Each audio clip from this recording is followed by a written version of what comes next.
Čast mi je, da kot ravnatelj Osnovne šole Gornja Radgona letošnje leto gostimo ta prijeten svečan sprejem.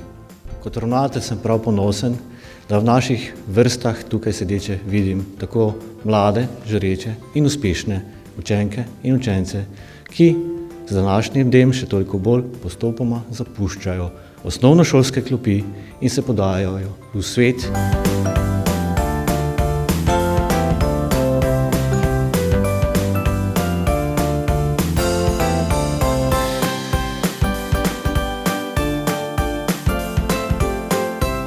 Naj vaša odličnost postane še višja, naj se to nadaljuje v srednji šoli in tudi na fakultetah z najvišjimi možnimi ocenami, zlasti pa v šolo življenja in življenju prijateljevanja, deljenja dobrega, odpravljanja krivic, prepoznavanja krivic in tudi takrat, ko se kaj zgodi, da boste zmogli preko tega brez večjih težav, da vas to ne sesuje, ampak okrepi.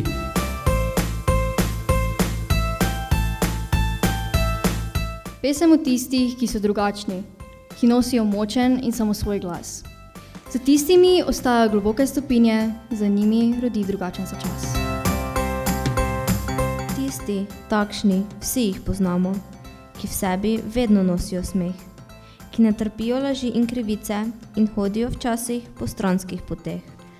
Takšni, ki gledajo zvezdne utrinke in čutijo, če kdaj kdo na tleh, ki znajo človeku najti svetlobo in jim nemir sije v očeh. Takšni so tisti, ki so baje čudni, ker njim pomembno zato in oblast. Njim je le važno, da človek v sebi venomer nosi resnico in čast.